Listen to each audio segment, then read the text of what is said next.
Namaste everyone. In this video, I would like to talk to you about how to find the right balance between motivation and self-love and how this relates to the concept of insecurity. Now, before I begin this video is not for people who have survival-based struggles. So if you don't have a roof over your head, if you are struggling to make ends meet, if you are not at peace, not in a safe environment, then this is not for you. Okay, because it makes sense. If you're not able to breathe, you can't run, right? So this isn't for you. This is only for those who have been fortunate enough to have a roof over their head, to have their basic necessities met. Okay, so let's jump into the video. Now, what is motivation? Motivation is just a willingness to do something. And in this context, it's a willingness to do something good for ourselves, something good for our well being. It doesn't have to be really big, it doesn't have to be larger than life. It can be just as simple as aiming for a little bit more financial growth, a little bit more spiritual growth, a little bit more personal growth, physical or mental. Or even it could be just having a better day than the day before. Okay? And without motivation, we can't do anything. We all know that. We won't be able to wake up, we won't be able to do any of our basic activities if we don't have the motivation to do it, right? Similarly, to do things for our own personal well-being, for us to get a sense that we are doing okay, whatever that needs to be done in order to do them, we have to kind of push ourselves a little bit. The push is actually not a large push, it's a very incremental, small push given to ourselves over time. And what is self-love? Self-love is our ability to accept ourselves, accept our imperfections, and minimize our urge to criticize ourselves. Okay, that is self-love. Both are really important. Self-love and motivation are really important. And if there is no balance that is struck between the two, we may start to feel insecure for some reason or the other. It may either be that we don't know our true potential and we are always at the mercy of somebody else's opinion. That is the result of possibly being too complacent, being too accepting of our current state, that we may become stubborn, or we may have a lot of difficulty responding to change, both internal and external. We may be too ego identified, our ego might become too fragile that even small problems may appear big. Limited understanding of our own potential is what we would stick with, and there can be a real place of lack that we may operate from, and so that is not a good place to be. And the other end of the spectrum, having too much motivation can also help us perhaps achieve a lot, but it might make us unfulfilled. Again, there may be a lot of fear, there may be a lot of trying to fill the void within with whatever we're doing, and nothing will ever be enough no matter how many goals we chase. So this end of the spectrum, if it's not supported by an equal amount of self-love, again gives us a lot of insecurities of not performing enough, things like that. So having insecurities is totally human. Okay, I have insecurities, everyone does. That is totally okay. This video is not meant to help you reach an imaginary perfect state or something like that. It's possibly going to inspire you to think about how you would begin finding the balance between your motivations and your self-love. So coming to what you can actually do to find the right balance between motivation and self-love. First things first, you have to understand that this balance looks differently for different people.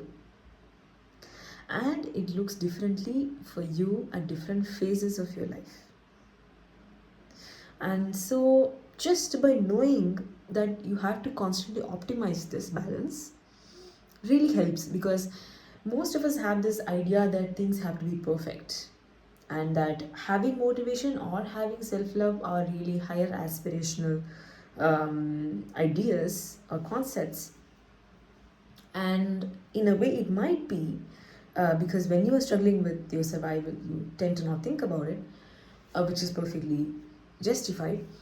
But you don't have to aim too high for you to grow, right? You can jump from the first step to the 10th step, or you can jump from the first step to the second step, right? You're still climbing. You're still climbing the stairs. So it doesn't have to be something that only people who have a lot of expectations for life do. It doesn't matter what your expectations for life is. Know that if you have a better day than yesterday, then that is growth. But if a part of you is so stubborn that I'm okay with having the same day as yesterday, it doesn't have to be better. Why is it important that it has to be better? Well, that is totally your choice. But think about this. You will continue like this. Somewhere down the line, all hell may break loose. Something terrible might happen. It shouldn't, but if it does, your ability to stay resilient is really, really dependent on your ability to try, right? It makes sense. Your ability to stay resilient is your ability to try to push your boundaries a little bit, to push yourself a little bit, to either accept more or tolerate more or fight back more or problem solve a little bit more, or anything that would constructively solve your challenges, constructively solve your problems, is all dependent on your ability to try, right? And how can you try without motivation? You can't. Now, what is the motivation then? Is to see if you can make it to tomorrow, right? It's still a motivation. It's still a motivation. That means you want today to be over and tomorrow to begin in a better light, right? And you want to be prepared, you want to be more equipped to have a better tomorrow. And this is very much related to resilience. If you are okay with having the same day just as yesterday, it might work now. It might work 5 years from now. It might work 10 years from now. Maybe 20 years, 30 years, 40 years later, when you look back, you have to make the choice for yourself. You have to think about what kind of life you want to have led. It doesn't have to be a really amazing, very rich, a very experience rich life or things like that. But would you want to wake up as a 60-year-old, 70-year-old and tell yourself that I tried, I did my best, and I aimed to try to do better, or not? And the answer is something that you have to provide yourself. It might not appear immediately, but you have to think about it. That is an important step, I would say. So think about it. What do you want to think when you wake up as a 70-year-old, towards the end of your life, and look back and feel what kind of life you want to have led? Were you brave? Were you brave enough to try? Think about it. Now, another question that you could ask yourself: are my choices uplifting me, or are they making me stay in constant fear of not being enough?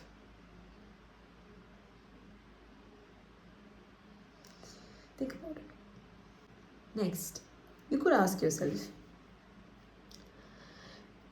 are my choices to stay in my comfort zone coming from genuine understanding of my current priorities, or is it coming from a state of having fear towards failure or perceived difficulty level of whatever that I want to accomplish,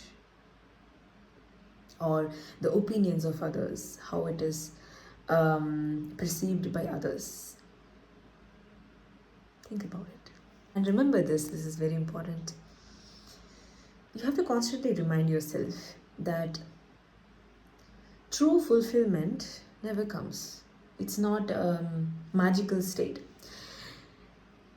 It is a continuous feeling that you can possibly have of having tried your best. Are you trying your best to stay connected to that inner joy that you have? Are you trying, if it's not available right now, are you trying in some way? And if you are, then you are already in the path of fulfillment. Okay? So, whenever you feel like you want to compare yourself with others, know that every human being has a purpose. Okay? And the purpose is not something larger than life. It can be very simple. If you prepare food for someone, that is your purpose. If you do any kind of service for anybody else, or if you are not able to do any service but you're able to provide your knowledge to someone to help their problem, then that is your purpose. If you are not in contact with anybody else, you were able to eat, digest, sleep, you still contribute to the oxygen level in your atmosphere, to the to the ecosystem. That is your purpose for this life. So every individual has their own destiny. No two people have this exact same path. You don't know what struggles a person goes through. You don't know what struggles the person is destined to go through in the future. You don't know what lessons one has learned from their past and what lessons that one is destined to learn in their future, or what lessons one is currently learning, right? It's a very unique journey, and many a times we feel insecure because of comparing ourselves with others, right?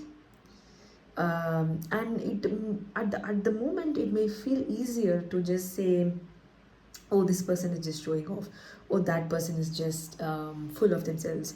Who has time for this? No, I'm just too busy, or I'm just I have these responsibilities, things like that. And you can do that if that helps you feel better. That's okay, that's your free will. But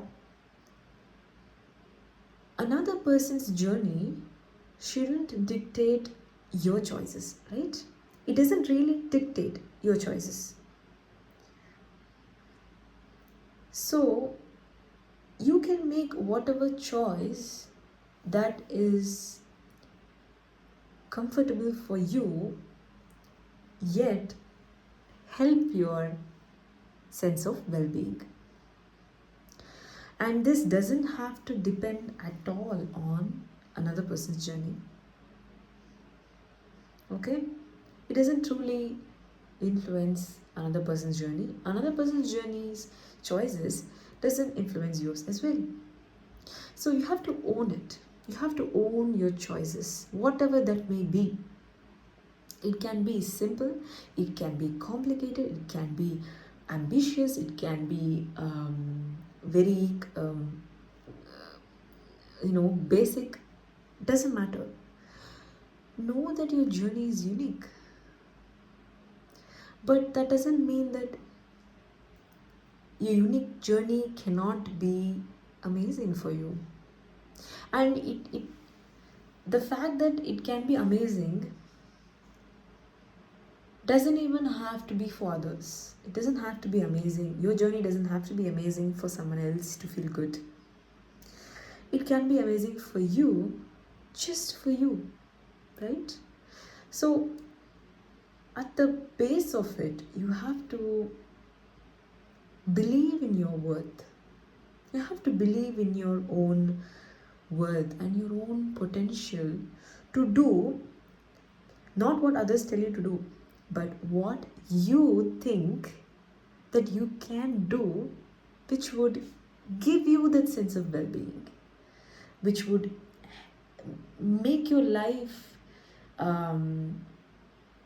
feel that you are living your best life. Your best life, your concept of best life. It can be different for everyone. So whenever you feel insecure, remind yourself this, that every individual's journey is different, and check your motivations. That moment, am I trying to chase something that would never fill the void within, which can only be filled by self-love? And also ask yourself this, am I being too accepting and too much in the comfort zone that I'm not able to grow? So I hope this helps. Take care. Namaste.